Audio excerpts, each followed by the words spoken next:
Hello, how you all doing? My name is Juliana Imam, and I'll be your host for today. You're welcome to IPcatchUP, and our topic for today is the film industry. So the journey of a filmmaker, a producer, a scriptwriter, etc. Today we're going to be interviewing a special person, and I'm excited to be having this interview with Emil Garuba. I'm sure that we'll be learning a lot from this interview today because I'm a legal practitioner and I'll be interviewing a filmmaker. So I know that we're going to learn a lot about the film industry, about the legal space, and how they intersect. So get ready for an interesting interview today. I'll be welcoming him right now. Meeting to the interview. He'll be joining us shortly. Just quickly send a request. Hey, hi, Emil. Hi, you can hear me, right? Yes, I can hear you. Thank you so much for saying yes. Thanks for reaching out to me and just asking me to do this. And it seems like so long ago, like a lot has happened between now. So when I got your email and a reminder, I was like, completely forgot. But Oh my God. thank thank you Thank for you so reminding me much. of that.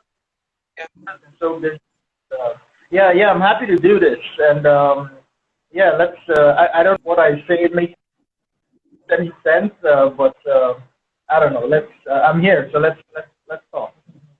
Yeah, I'm sure it's going to make a lot of sense. And it's also good to see your face. So I just saw your picture and I was like, wow, this is good. And then seeing you, you are well done. Thank you. You're doing well. Okay. So, I drink plenty water, so oh, nice. So that's the secret. Great. Okay. So I will read out your profile and then we'll jump into the discussion immediately. okay. Okay, great. Emil Garba is a screenwriter, creative consultant, director, and producer based in Abuja, Nigeria. His work spans feature films, short films, documentaries, and television shows, including the 2015 AFRIFF Audience Choice Award winning documentary Silent Tears, Mnet Documentaries, Mnet Africa First Soap Opera, um, Tinsel, and the Africa Magic Original Movies, Moving On, Love Struck, and much more. Emil co-wrote the 2016 AMVCA, sorry for my pronunciations of all this, winning Future Film Road to Yesterday. Future Film Road to Yesterday, and the 2019 film drama Lionheart, the first Netflix original film from Nigeria. The film also made history by becoming the first Nigerian film to be submitted to the 2020 Oscars for consideration in the Best International Feature Film category.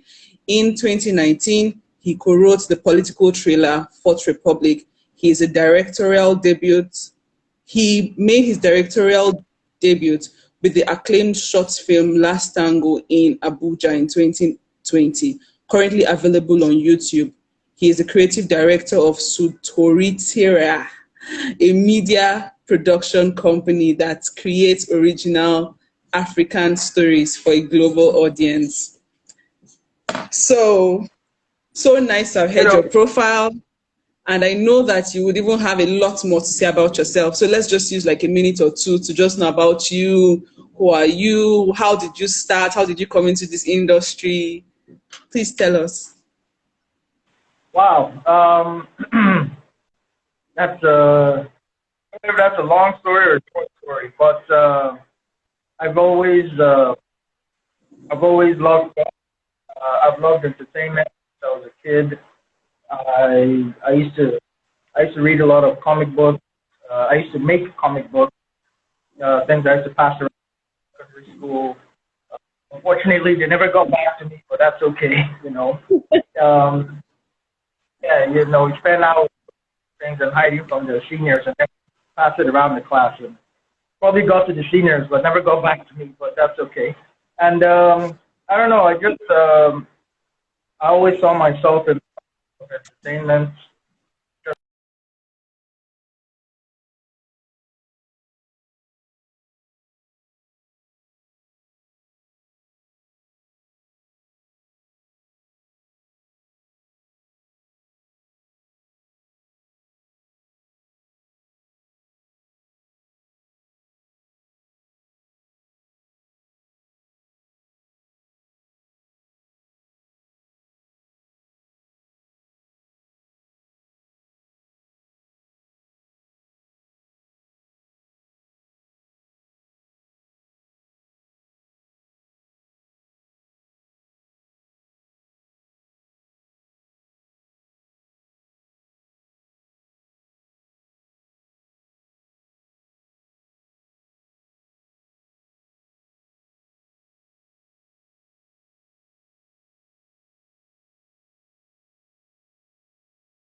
And it just didn't happen. Yeah, it just didn't happen for us. So um, I have to go back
and get a job.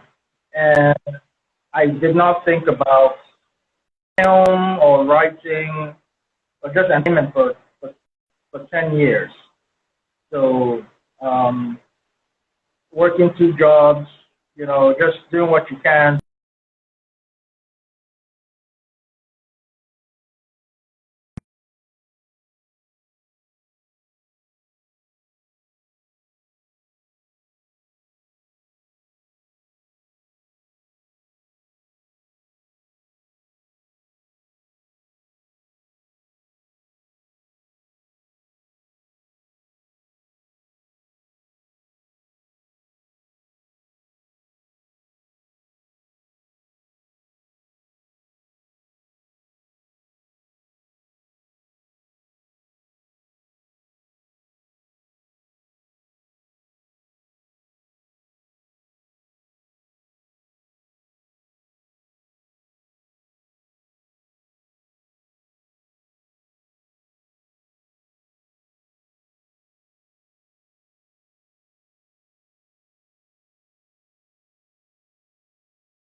2009.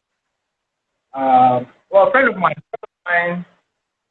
came to Nigeria and then came back, returned back to the U.S. and he had these DVDs. And it's like, sure, they're making, Nigerian film. I'm like, really? Like, yeah, they've been for a while. So I watched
it. I don't remember what it was, but I mean, it was like those old VCD times. Okay, we're making films in Nigeria. I was like, yeah, I mean, but you can write this stuff. Why don't you go back to Nigeria and write all this stuff?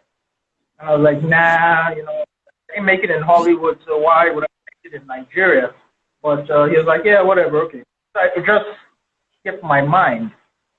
But later on, I watched it again, and I was like, okay, I mean, I can write stuff now. They'll pay me, obviously, and I will not be, a small fish in a big pond. Yeah, I was in Hollywood, and maybe I could come back to Nigeria now, all my knowledge and all my screen certificates and all that stuff, and I'll be a big boy. So it kind of coincided with with me returning to Nigeria anyway, because I had enough of America at the time. So I came back, 2009. 2009. 2009. Just to see what Nigeria looked like. I haven't been here close to 20 years, so decided to stay and just stay of the land and got a job, all those things. And I was actually lucky because within a year, I had met someone who put me in touch with some people that they were making films. This is in Abuja, and again, just one thing led to another, and I just ended up in the whole writing staff. I'm like, wow, they took us to South Africa. They were doing a crossover with Jacob's Cross at the time, so I got to meet a whole bunch of people who I still keep in touch with to this very day, which is kind of cool. I think I met everyone in my circle at about 2010, 2011, around that time. And all great people, I still keep in touch with them, guys that are in TV, people that are making movies. And again, started growing from there.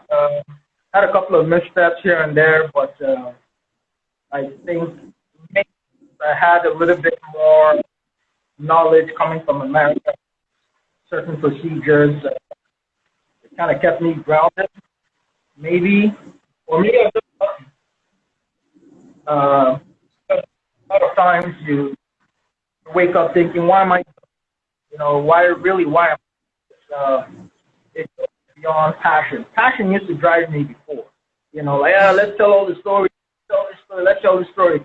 And then you hit those roadblocks of there's no money, there's piracy, there's lack of distribution, all that stuff. It's very discouraging. you know, and but you know, passion. I know I have this, so why let it go to waste? Remember I said I did not write anything for 10 years, and when I tell people that, maybe younger writers coming up, they're like, oh, how could you not write anything for 10 years? I'm like, no, I have to live. I have to take care of myself. I have to find a job. I have to live, you know, and pay bills and all that stuff. It's not easy. Even on weekends, I was not inspired. But coming back to Nigeria really inspired me because we have so many stories to tell that we're not telling for whatever reason. You know, so I figured I'll just tell the stories no one is telling. At least do the best that I can to tell these stories. You know, so that's what I've been doing for what, it's been 11 years now. I've had some successes, had a couple of failures. So I won an award. I'm not an award-winning anybody. You know. Yes, yes, yes. Like, amazing writer and some really great productions, but I haven't won anything. Yeah, but I'm not looking for awards. I mean, if you want to give it to me, that's great. I would much rather have the stories told. So that's the ideas that come up with. Nothing if actualized. So I'm always on the lookout for people that are interested in hearing these stories, you know, and just giving me and my team and anyone else like me a chance just to tell these stories.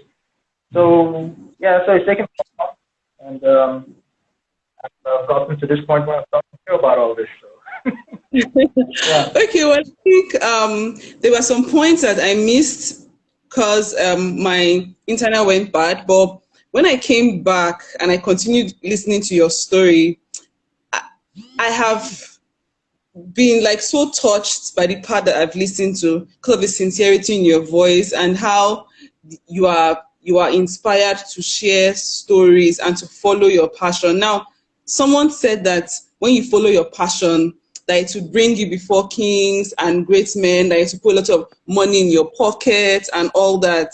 Like, then again, I heard you say that you had to leave it for like 10 years to like do something else. And personally, I used to sing before. Well, I used to do like jazz music and all that. And at some point, I had to just look at everything. They was giving me money, and it's something that I love. And I would say that if maybe I had no care in the world, maybe I would have just done music alone. But I also had to be realistic and to look at other areas of my life that I needed to explore better. So I get what you're saying, but is it really profitable to be in the movie business? Because I've listened to a lot of people that say, oh, like they put a lot of money in, but they have not gotten it. Some will give their films to distributors, and then it's on a platform that is getting money, and they're not getting the money. So is it really profitable? Is it profitable? Can you pay your bills? Can you do everything you need to do? Yeah. I mean, it's definitely profitable because, I mean, if not, you would have no movie industry. You would have no entertainment industry. So it's very profitable. Like every venture, you need to have some sort of structure. You know, you need to have some structure of you getting work and you getting back returns. So a lot of people are not getting back the requisite returns, but they continue to, you know, to move forward, make film and, you know, and create content. It's not a 9 to 5. I remember coming back and my dad telling me I should go do NYSC and get a government job. And I was all prepared for that, but, you know, the process just really, can I curse on this thing? We're live. Okay. It pissed me off. So the process just kind of pissed me off. Really, I was running up and down trying to get papers and my YX that I abandoned a long time ago. So I'm like, nah, see, I'm not going to do that. You know, I'm going to work for myself. I'm going to take care of myself. And he's like, okay, go do it. You know, and like I said, this is 11 years ago. and he's still watching me do it. I don't have a pension because I haven't planned for that yet. It's unfortunate. We should all plan for the future, but I don't have that security that says when I retire, if I retire, I'll have all this money coming towards me, in the end to enjoy my later days or whatever. But how I structure what I'm doing would make me okay. A lot of people are okay. They have that structure. They have their production companies. They have all this. But a lot of people in the industry just don't know how to make that happen as of yet. So they would obviously tell you, don't enter this business. You suffer, you do soaking Gary and all these things. But for the most part, it'll take a while. But if you're with the right people and you have the right structure, yeah, you could definitely treat this as a 9 to 5 and get paid on a 9 to 5 basis. Still do what you love and make money. But it all takes structure. It all takes structure, personally and professionally. Yeah. So definitely, it's a good thing to get into. Just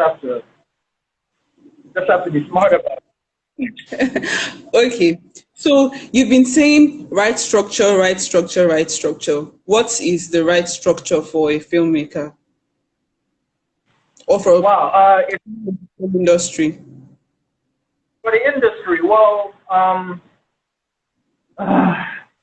I don't know. Well, this is my personal opinion, and there are people that have come before me. They have their own personal opinions about what all this entails. But and I really don't like to do comparisons, but this is what I know from a place that was sort of structured, with the guild and some other things that were in place. Maybe government help, and all that kind of stuff. But Nigeria doesn't necessarily have all those things. So I would like to even say we don't have an industry. That's just me. It's still growing. It's come a long way, but I wouldn't say we. But it's nice to just say, hey, we have an industry, the Nigerian film industry or entertainment industry. But really deep down, it's still a work in progress.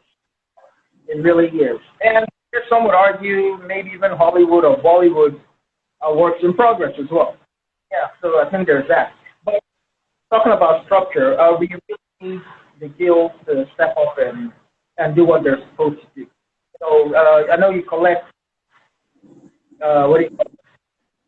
Collect monthly fees, but what are you collecting? Are you providing training? Are you providing opportunities? Are you setting certain standards? What's the cap on a screenplay? How a guy just comes in, he says he's got a screenplay to sell. How much is that worth? Just on a basic level. They'll say, "Yeah, you got a new guy, just came out of school, give you 50K for it." That's not right. That's taking advantage of someone. And most of these people coming in don't know what the work is worth. They just want to have it bought or sold or have it made. So you can go tell your parents, hey, I'm a success. I sold the screenplay and it's getting made. How much did they pay you? It doesn't matter. The film is coming out, So that kind of stuff. You kind of have to think beyond that. Like, yeah, how much am I sold that thing for 50K? Maybe I should have sold it for 200K. But no one told me it's supposed to be 200K. There's no awareness. There are no guidelines. Everyone's just pretty much winging it for the most part.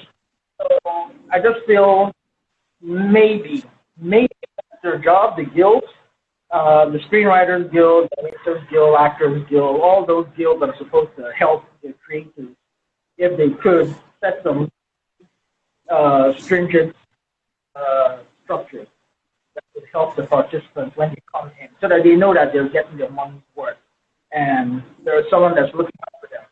A union, the taxi people have a union, conductors have unions, transport or they have unions. So the Yes. creative industry, the union, we need people to stand up for it. You hear about this all the time. Someone has passed away, some beloved actor or actress or creative has passed away, and they're penniless, and we're contributing money to pay for their burial. That person should be able to say, I had enough money saved up to even do the basics. Someone is in the hospital, we're trying to look at, oh, please save so and so's life. And these people have worked like civil servants for so long, and they don't have anything for it. And it's really sad. And I wonder, not who is to blame for that, but can help so that doesn't happen again. So I just keep going back to the guild. I would really love if to give a damn a little bit, just to tax write-offs, we're filming, bringing jobs to the state, to the small local community, give us a tax break, stuff like that. Get the brands to come be part of it. Let's talk about the first aspects of your or this community, because we're willing to put it all on camera. You should also have the vision to see what we're trying to do, but they don't, because it's politics or whatever. But anyway, that helps. That helps. But then again, I've spoken to someone on this, a politician, or a friend of the family, just like, why don't you guys care? And like, you guys have been doing it for so long without government help, so continue now. Nobody would give it something. You have been doing it for a long time without government help, so why should we help? All the film funds and all those things that they've done all that. We've had access to those things. So complaining about. Yeah. So that was the rationale. I know he doesn't speak for everyone, but it just got me thinking that we don't really have the patrons of the arts. Patron of the arts? Okay. Those people to say, I recognize you're an artist, I love art, here's some money, go make art, or I have all this money, go and make like 10 films, this community, and you'll build capacity from this community and bring into the community, and we'll build cinemas, and people in the community now watch the community. Everyone's happy. I made some money, you made money. People in the community have found some jobs. So go into something like that. But I haven't seen that happen as well. So I don't know what the answer is. It's kind of long, but again, I say it's growing. The industry is still growing. We could use a lot of checks and balance. Encourage people and continue doing what they're supposed to be doing. Okay. Yeah, it does. So there were some funding opportunities that I heard about, like BOI, Bank of Industry, and some other big organizations that fund films, productions, etc. So by the time this money come in, what are the channels?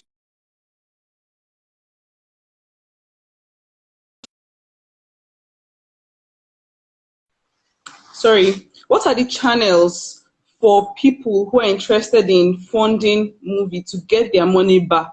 Is it that when you make these movies, when you sell them, whether CDs or you sell them online, or you license them to Netflix, etc. Like, is that how people get their money back? Because most people will want to see how they will get their money back. So how do you get your money back? How do you make profit? How do you break even? Well, I don't know the numbers. I don't just have I mean, I don't know the number of cinemas, but I know that cinema the past if you have it, if good content, made a very good film, and they want you to show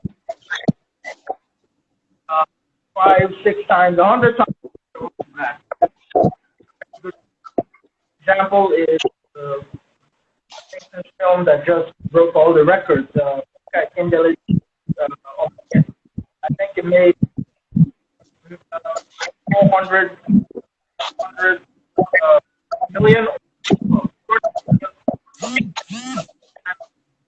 You know, so that's she had a good product. She had a product, and one that's a lot of money. I don't know how much went. I know it's that's a huge profit. So get me your product, get me your film. Definitely, you will make your money back. Good film if you marketing team behind it. So beyond this, have your streaming services.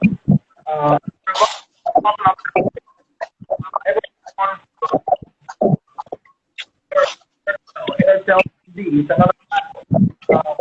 There are all these apps. So after that, there's Netflix, Amazon, and most of these platforms are exclusive. So you sell your film to them. You have this platform. If you want that, maybe 300 on the night bus. So maybe 200K.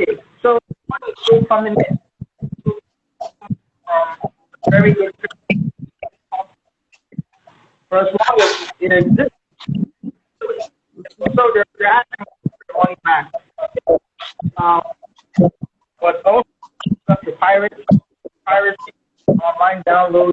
Once you get from YouTube, say la vie. But have a good product, take your money back. So it's just time involved in making your money back. I actually spoke to an investor, a potential investor. So a potential investor.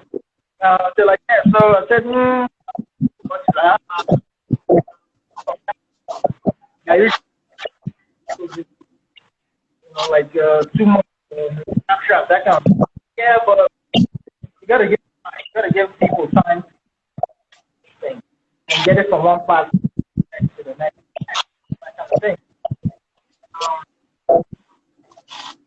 But most people are receptive to that.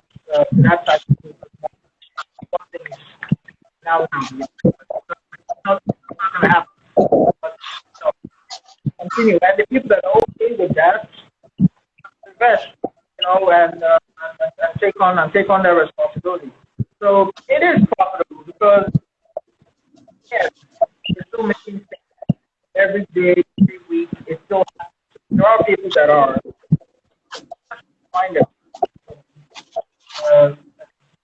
make a good case, and then make a good film. Okay. Okay. It makes sense. Like, a lot of things that you said have actually made a lot of sense on at least how people can get their money back and all that. So it's not something that happens instantly, but if you give it time and you have a good product, it will definitely yield you that. Okay. So let me ask about ownership of a particular work. How is it in the film industry? So I heard of someone who actually did a movie, and then somebody contributed like a little amount to the movie, and the person went and sold the movie. When the person just put in like a chicken change, as they would say. So how is the ownership structure like for people in the movie industry? Is it the person that writes the movie? Is it the person that produces it or directs, or the person who finances the movie? Okay, that is with a lot of answers, but I will say simplest answer is owns Whoever it. has the Whoever asks. There's this thing that I also learned that if you don't ask something in contract, you can get for a very long time, and this is one of those I spoke about. Um, I used to get a contract, and this is my story. This is my story, and the producer, I know they love the story. They want to buy it. They want to turn it into a film. I'm like, great. Where do I sign?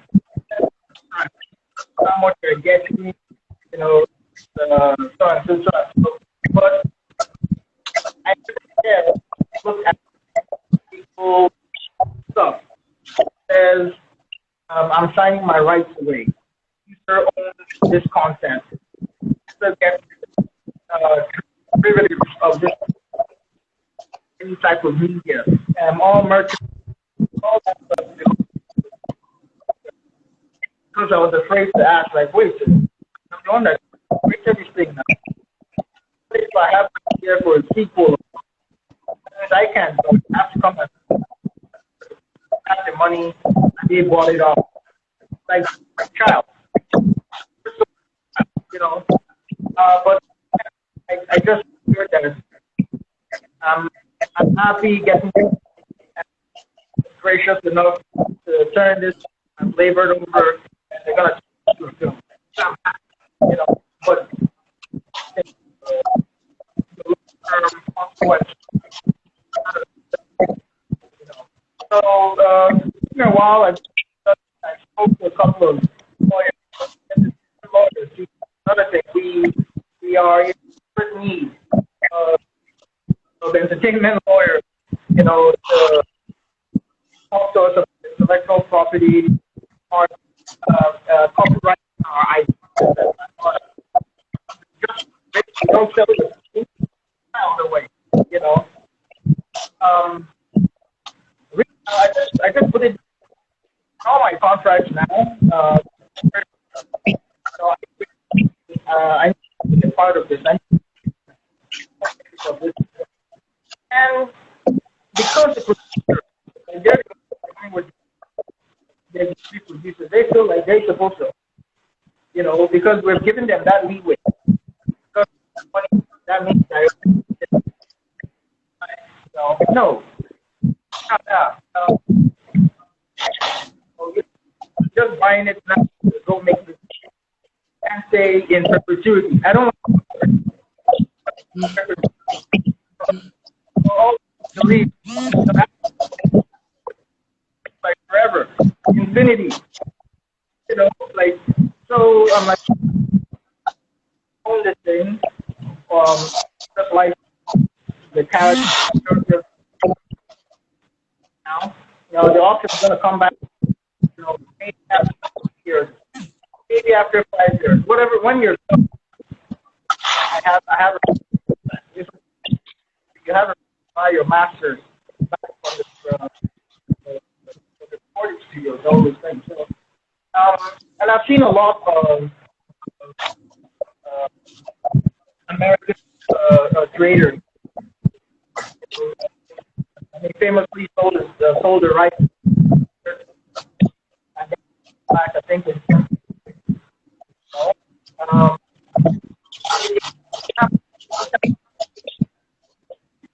sound like a good deal. Unfortunately, that will give you a. For the most part, we are growing in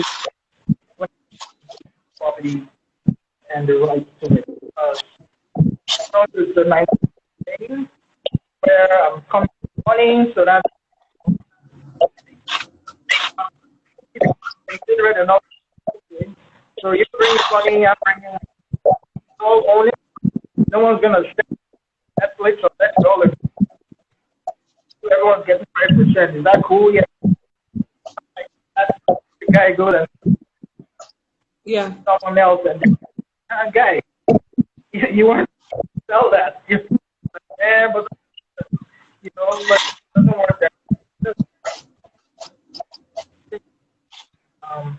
Everyone is supposed to, when it comes to this, at the end, credit.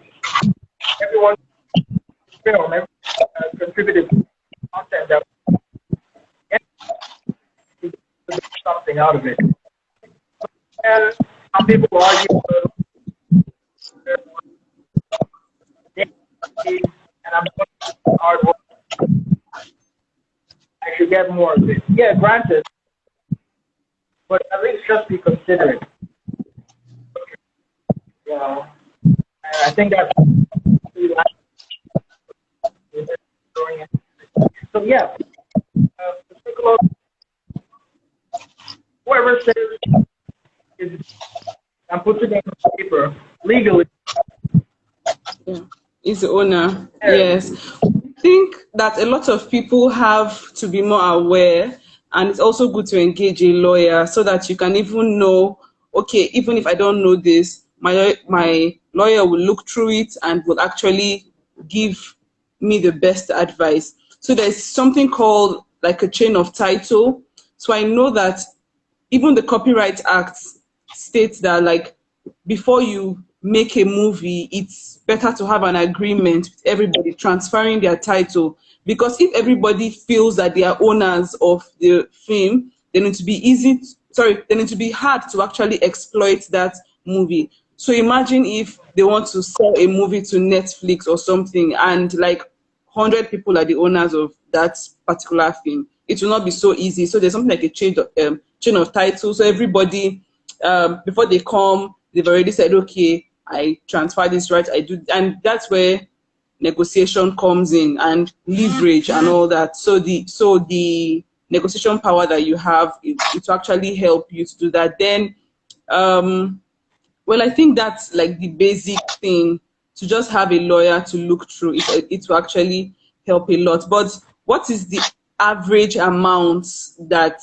people use to act like a film? Like if you want to shoot a film, what is the average budget for like for a film that is shot in Nigeria?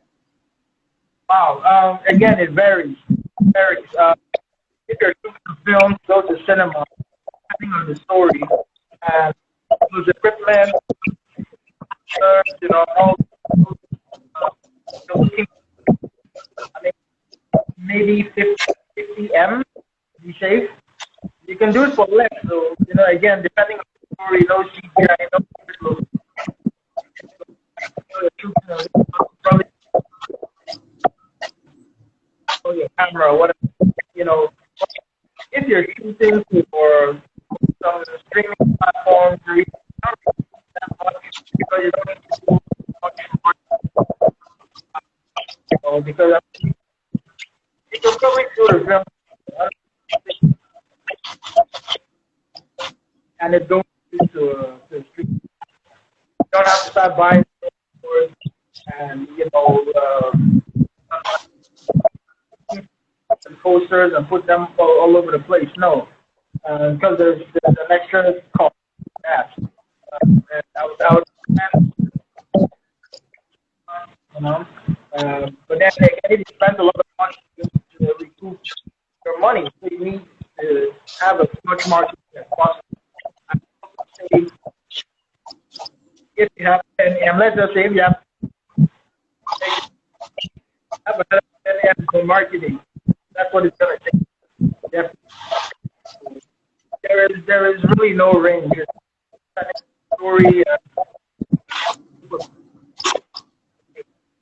Some people have made films over 100. Some people have made it. million to over 200 million. Um, just another thing, really number. I don't think anyone has ever the number. The same, whatever reason, tell you how much, and I get it, it's really competitive industry, so you don't want to be putting standards on. It would really help if there were some standards, to say, okay, how much, For the most, it's what I've been used to, working in like every night, to throw video and just the Nigerian business model. So yeah, I cannot say for sure, but Okay. the better returns you would get, in theory. Okay. The network here is not so good, so I'm not sure. Can you hear me well? Can Yeah. you hear me clear? Okay. That means it's breaking from your end a bit, but I'll manage because I'm actually learning a lot. Um, okay. So for this piracy that we have now in Nigeria, me, I'm just thinking about it that very few homes watch films with like CDs and all that.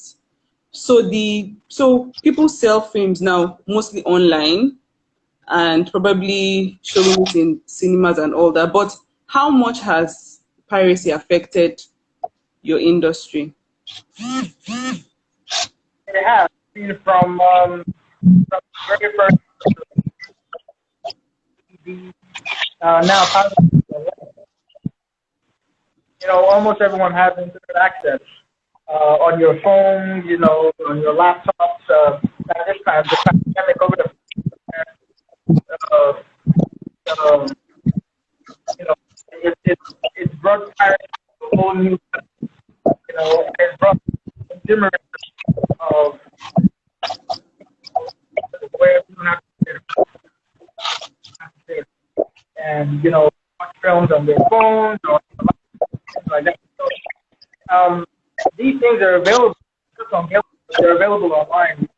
Torrents, download it. It's been pressed. Watching film that came out 2019. You're like, get all the comments like on your IG page, where your IG. Great stuff. That was dude, the man, watch it. I don't go watch it and whatever it, I mean, it's free, but a lot of people that consume and film. Once it gets online, someone uploads it to YouTube, it's free. So it's costing a whole bunch of money.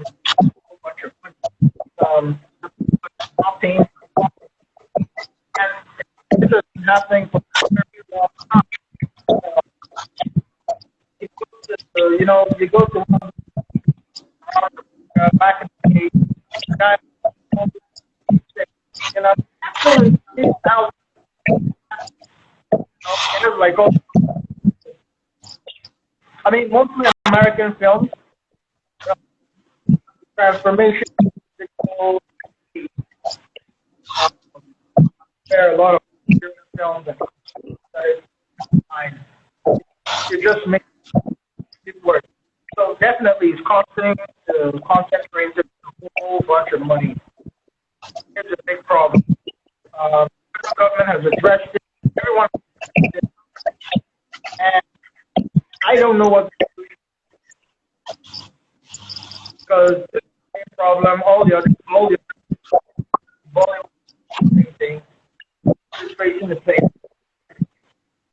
I think it's just yin and yang. You'll have this thing, you'll also have this thing. So just coming to do business in Nigeria, you must say, so you just prepare. Yeah. Well, I think it's really sad because it's like frustrates like the work of the creatives and all that.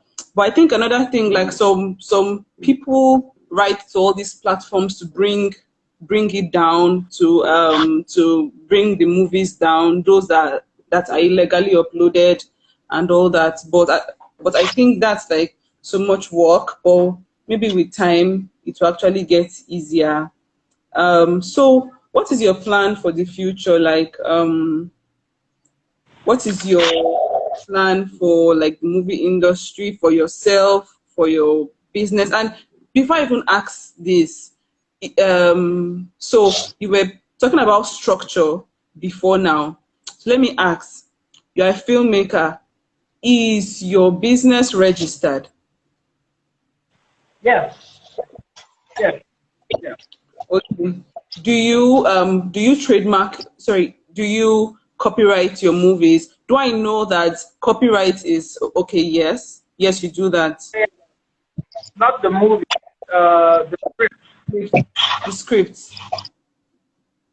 Yeah, yeah. Actually, for the last two books that are mine, yes, I have that. That's the record. I have that copy. Okay, okay, okay. So I'm just trying to get like, so before you shoot your movies, do you give everybody a contract to sign saying, okay, like the rights here are, you do that? Best practices, even for children, because children are all that, and yeah, everyone contracts legally to from what they can give us.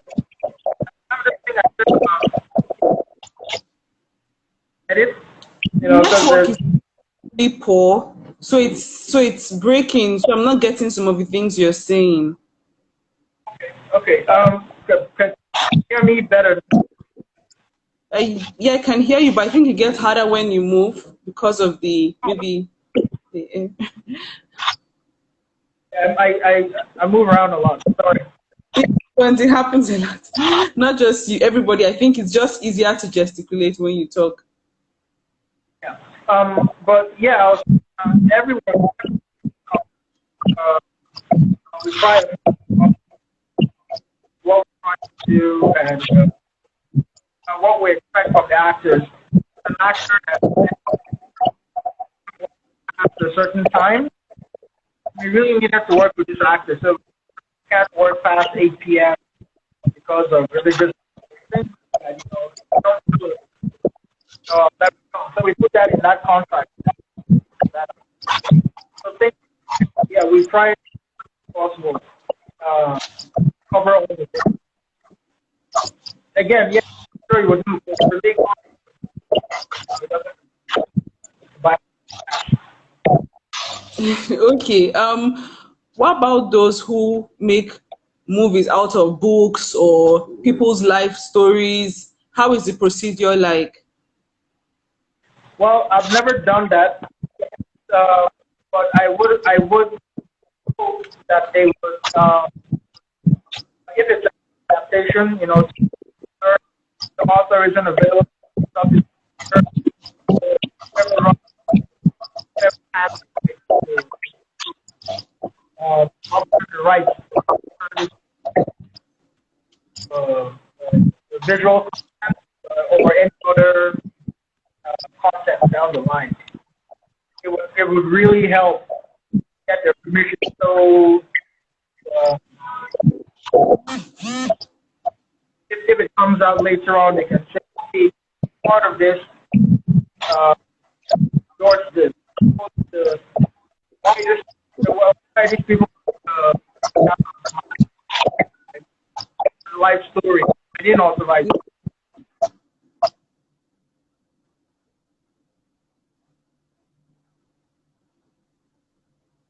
Okay, I think he's having internet issues.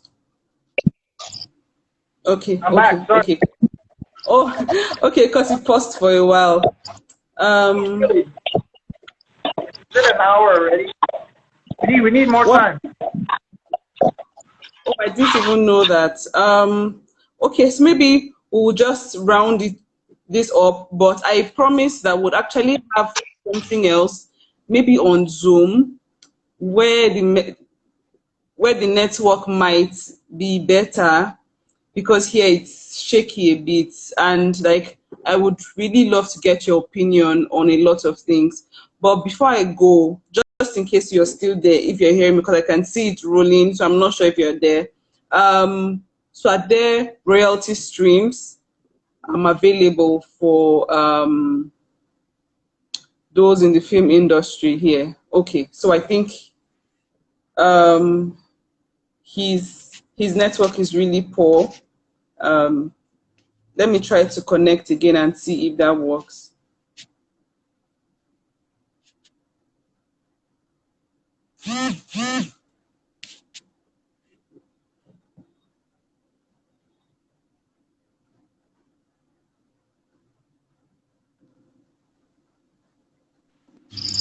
Sorry. Okay, okay.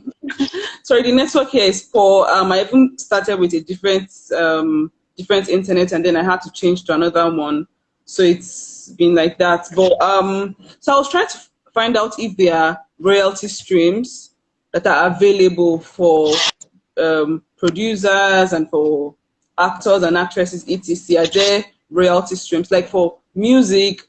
Though it's not so done here in Nigeria, but they are like streams for royalty, public performance royalties, etc.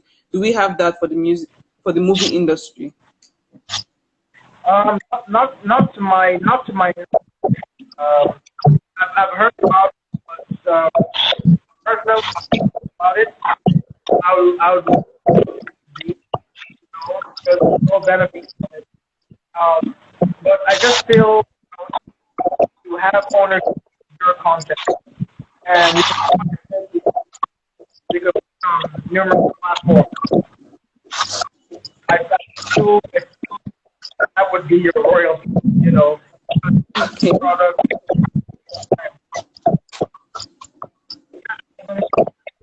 which put out, full revenue streams. Yes, I mentioned this uh, planning to have merchandising, uh, you know, uh, how you go to a wedding, something, you know, watch it, and you left something, maybe it's because you and do it all the time. Man, more for us, a lot more, but what I don't do that because maybe there's just not enough money to funnel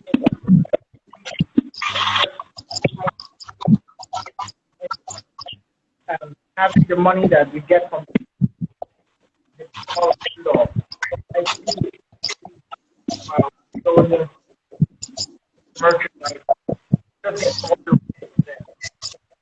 Okay, I think there was particular treaty that came into force. I'm trying to remember the treaty, but the treaty seeks to give royalties to those in the performance industry. Nigeria signed that treaty last year, and I remember that they brought was it Omoni and Kate Henson, and they were saying that after spending so much money that to pay the royalties might that to still give those that are acting the opportunity to get those royalties might just be too much to ask.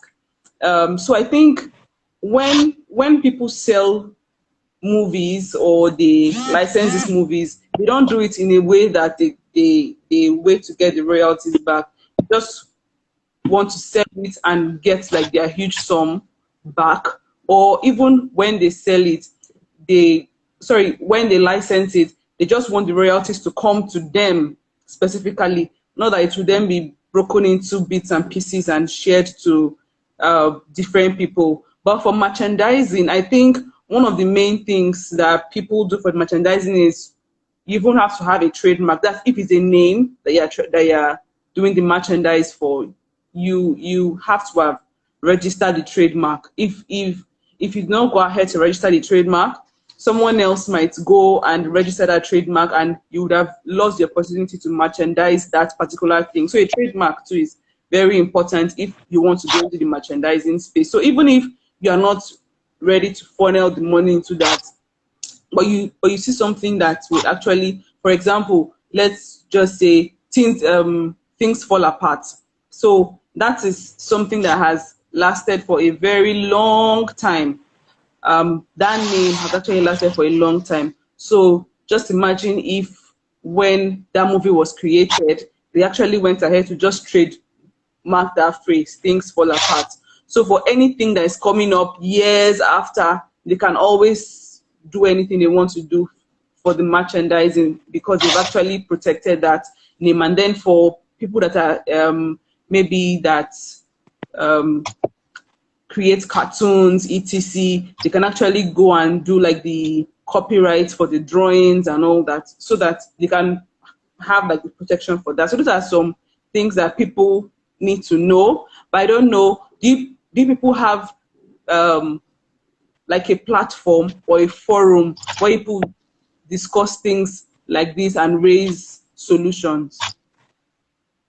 Well, yeah. There are subgroups. There are there. But I don't know what. I don't know. Because when it came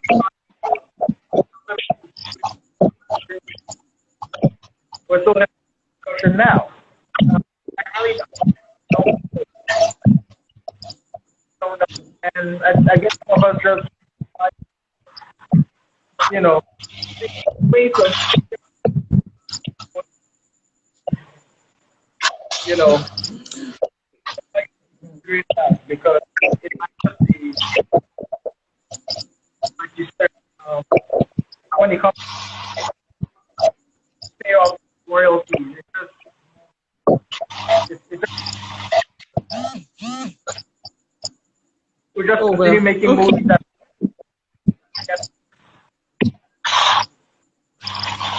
Well, the internet has really been bad today, and I am picking some of the things you're saying, but not everything. And I will try to reschedule another meeting where we can still trash a lot of these issues, probably with a better network. Yeah. So just to end this, what is your final word to someone who is trying to come into the film industry, especially like the Nigerian industry? And coincidentally, you're in Abuja. I'm also in Abuja. So and it's good to see that you are part of the people that are building the Abuja entertainment film space. So kudos. So for someone who is trying to start and all that in the movie industry, maybe here in Abuja or even in Lagos or in Nigeria generally, what would you advise?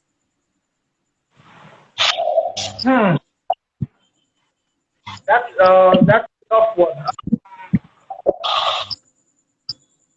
Many people are interested in different reasons.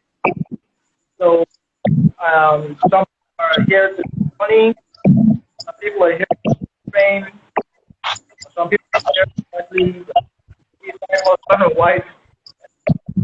Some people are, yeah. I think people who are interested in this job, I would say, uh, whatever your whatever your skill is, try to be the best at it that you can. Get, you know, we learn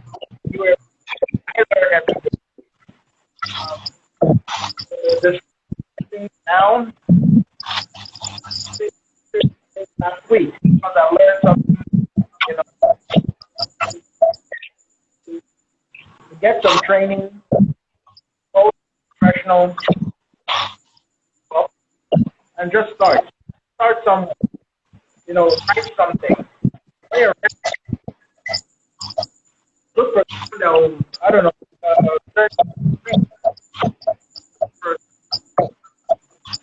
make you feel good. Learn, learn from that. Just do it. I've been doing this for a very long time. I just directed. I kind of waited for a very long time. On camera, or edge, or light, or any of those things.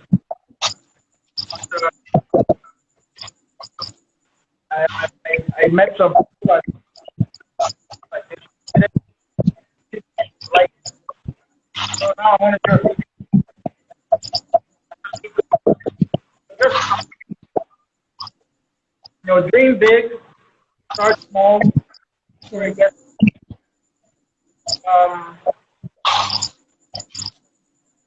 try not to take it personally.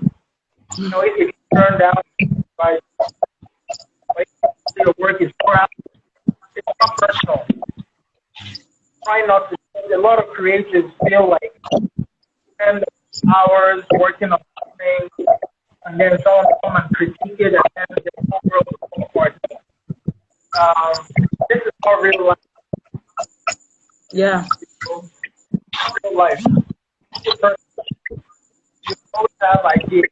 You always have stuff. So start. Just start your passion into something, and might not end up the success that you think that you had in mind. You might not end up on the same carpet. You might not win it fulfilled. And I've always said this: if the story I want to tell, I've been working this since. If I only get to tell that for the rest of my life, I'll be fine. Because I can tell that story. So maybe 80 years from now, I want to play the film. I want to that. Wow. Just start. Anyone that's coming up, just start. Yeah. Ask. A lot of people don't ask questions. Like they know. Just ask. I'd like to get on YouTube something.